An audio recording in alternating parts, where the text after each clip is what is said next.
Les déserts alimentaires d'Amérique, quand la faim s'installe au cœur des villes. Les rayons sont vides, les lumières éteintes.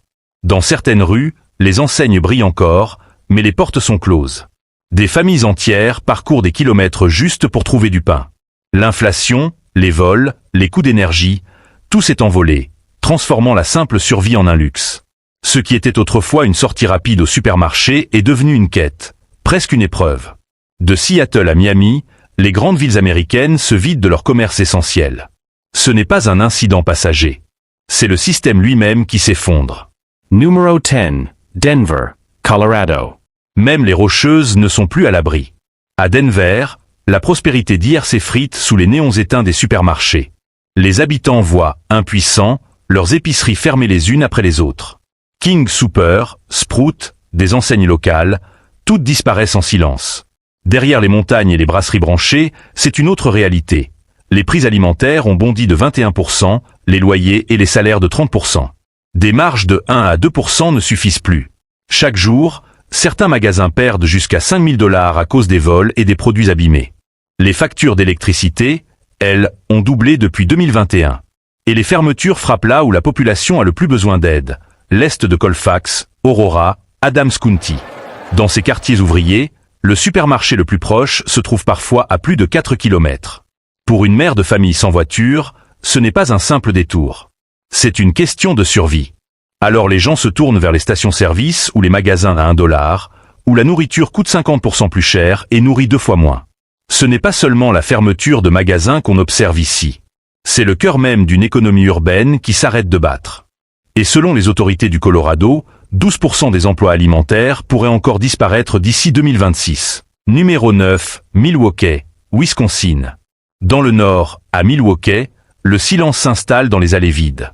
Cette ancienne ville ouvrière, fière d'avoir nourri le Midwest pendant des décennies, se meurt doucement.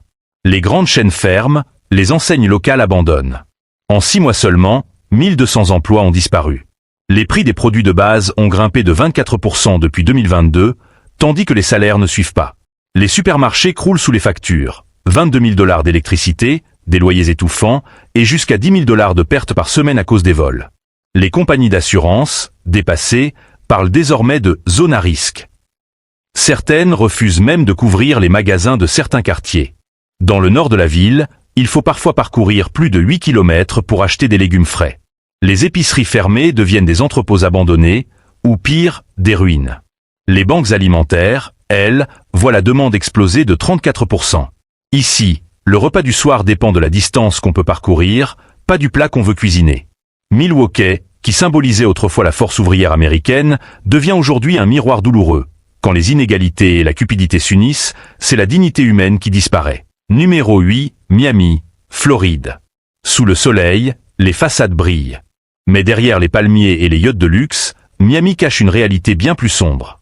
En 2025, 18 supermarchés ont fermé leurs portes, dont des géants comme Publix et Winn-Dixie.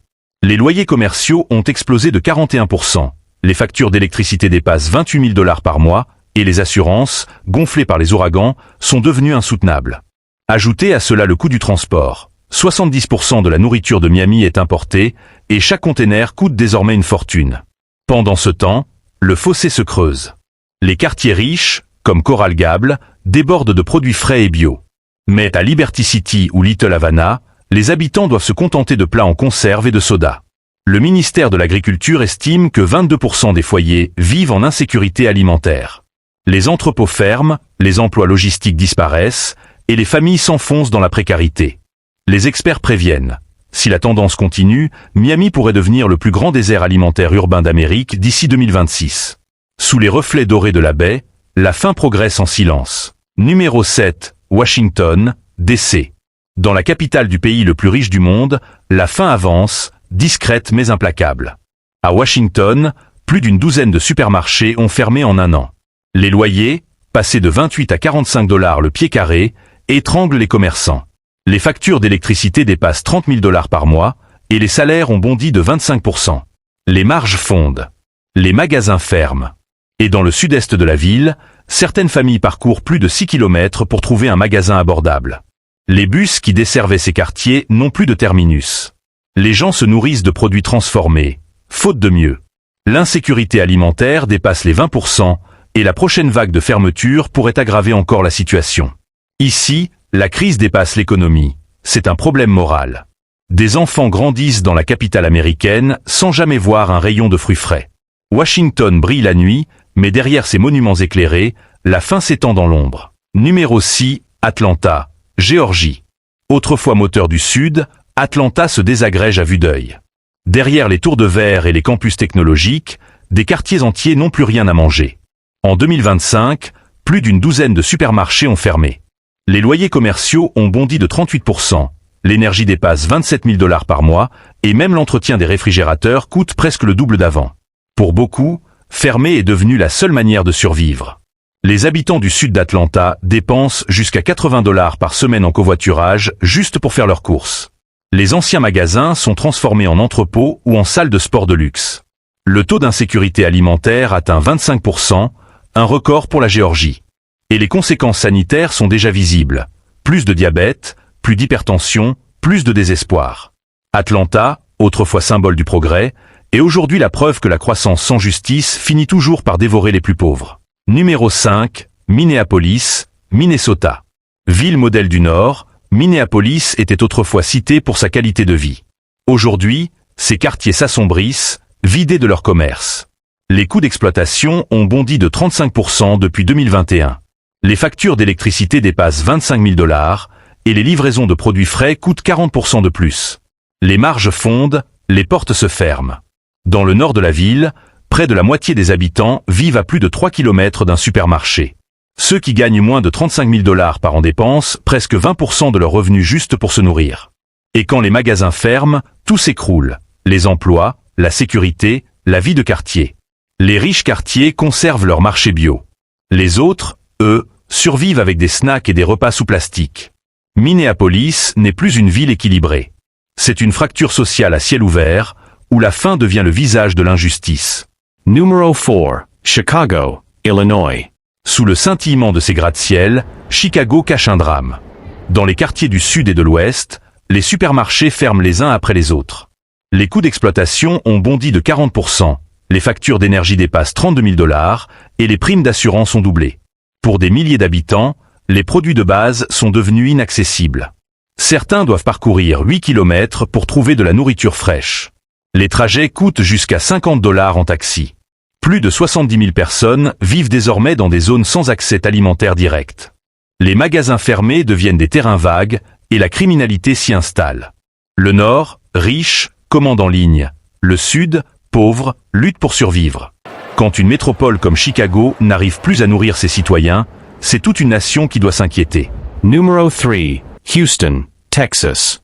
Houston, capitale de l'énergie, s'éteint là où ça compte le plus, dans ses rayons alimentaires. En 2025, les supermarchés ferment par dizaines.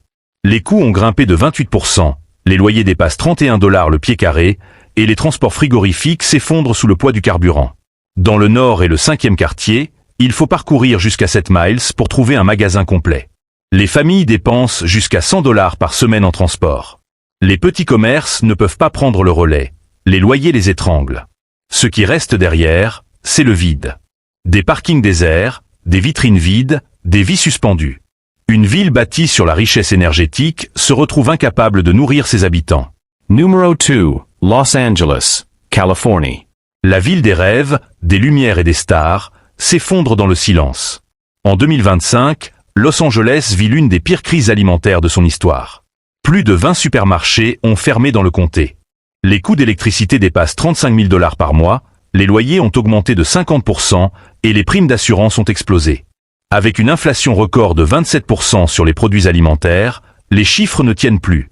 Derrière les collines d'Hollywood, des quartiers entiers sombrent dans la faim. Des millions de personnes vivent désormais à plusieurs kilomètres du moindre supermarché.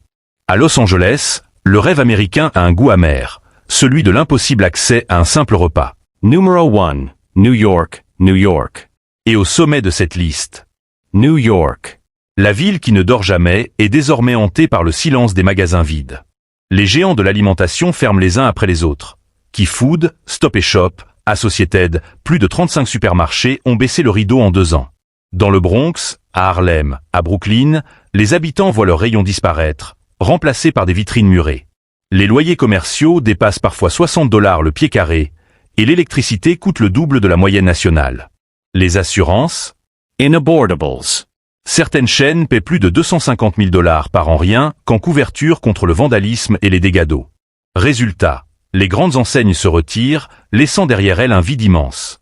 Aujourd'hui, dans certaines zones du Bronx, il n'existe plus aucun supermarché à moins de 3 km. Les habitants comptent sur des épiceries improvisées, où les prix dépassent souvent 50% de plus que dans Manhattan. Et pour beaucoup, même ces petits commerces n'arrivent plus à suivre. Le coût du transport, la hausse du carburant, les vols répétés, tout s'additionne. La ville la plus riche du pays devient, paradoxalement, l'une des plus affamées. Les enfants de New York apprennent à reconnaître la faim plus vite que les chiffres. Certains quartiers organisent des distributions alimentaires chaque semaine, mais les files d'attente s'allongent, dépassant parfois plusieurs pâtés de maison. Des retraités dorment dehors pour être sûrs d'avoir une place dans la file du matin. New York n'est plus le symbole de l'abondance. C'est devenu un miroir impitoyable, celui d'un pays qui se délite, un supermarché après l'autre. Conclusion, l'Amérique qui a faim. Partout, le scénario se répète. Des rayons vides, des lumières éteintes, des familles qui marchent des kilomètres pour un litre de lait. Ce n'est pas une crise passagère. C'est le résultat de décennies de déséquilibre, des profits démesurés pour quelques-uns, des salaires stagnants pour les autres. Les grandes chaînes ferment parce qu'elles ne peuvent plus supporter les coûts. Les petites, parce qu'elles n'ont jamais eu la chance de résister. Et au milieu, les citoyens, les vrais visages de cette tragédie, paient le prix fort. Les économistes parlent de « déserts alimentaires », un terme presque trop doux pour décrire ce que vivent des millions d'Américains. Mais sur le terrain, ce n'est pas un désert, c'est une plaie ouverte.